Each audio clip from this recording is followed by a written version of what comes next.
Mini episode 1926 of the FDH Lounge is brought to you by Sportsology, delivering unconventional columns and webcasts about sports, TV, music, movies, and more. Follow them on the web at sportsology.com.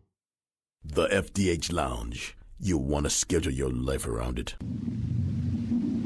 A long time ago, on a gloomy, wet Cleveland spring night, two men stand alone amidst the late-night drizzle. Their voices echo across the vacant station parking lot as they debate the merits of the great American radio show that have been missing for far too long. On that night, an idea was born. That idea became the FDH Lounge.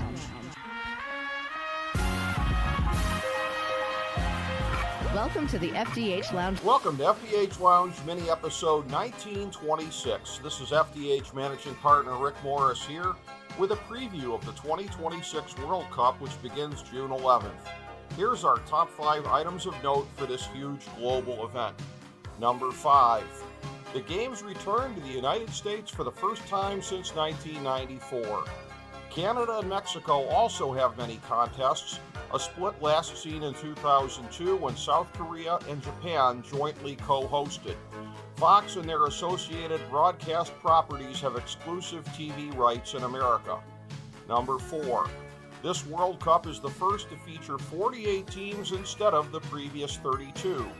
Remarkably, traditional power Italy won't even benefit from the participation inflation, becoming the first country that has won World Cups to miss 3 consecutive incarnations of it.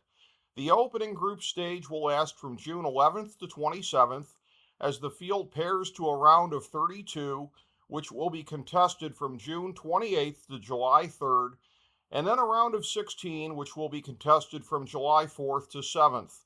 The quarterfinals follow from July 9th to 11th. The semifinals are on July 14th and 15th. The match for third place is on July 18th, and the final is on July 19th. Number 3. All eyes will be on the lead host as the United States tries to make its strongest run ever.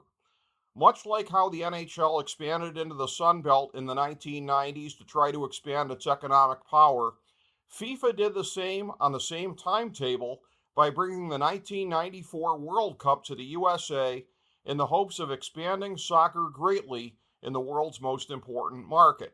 The subsequent foundation of MLS and the vast expansion of youth development systems accomplished this to a good degree, such that there are legitimate hopes for Team USA to make a run this time around, even if every sane observer still believes that the ceiling is a quarterfinal appearance. Number 2. The last 4 champions are leading candidates to become the first 2-time winners in the 21st century. Argentina, France, Germany, and Spain are all traditional powers, as is Brazil, winners in the previous North American Cup in 1994 and also in 2002. But those 2 South American countries, Brazil and Argentina, are having to contend with where they're at on the timeline, which can be unforgiving. Nations have to hope that the young talent is peaking just as the older talent is ready for one last hurrah, and those 2 nations may be on the outside looking in at the end if the stars don't align. Other top favorites are Portugal, arguably the strongest country never to hoist the cup, and the Netherlands, a 3-time runner-up.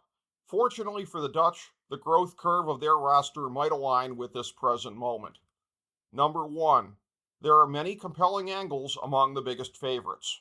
Spain comes in off of the momentum of winning the Euro 2024 title. Argentina is eyeballing the chance to become the first team to defend its title since its arch-rival Brazil in 1958 and 1962. They also want to take advantage of what might be their final run with the legendary Messi. Portugal similarly wants Ronaldo to culminate his career with the nation's first ever win on the biggest stage.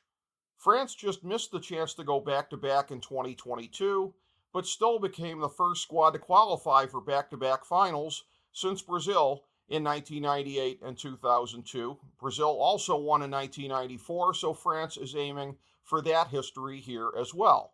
Speaking of Brazil, they're looking for the legendary Neymar to help them avoid tying their longest ever World Cup drought, which would reach 28 years in 2030. In a similar spot in 1994, they avoided that fate. Germany has to overcome questions in net, which are unusual for them.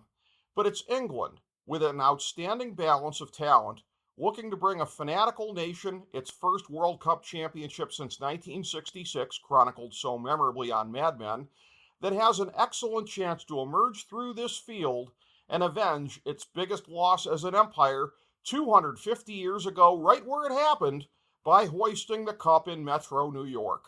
We're picking that to happen with a win over Portugal in the final and France over Spain in the third place game. Thank you for joining us for this mini episode of the FDH Lounge.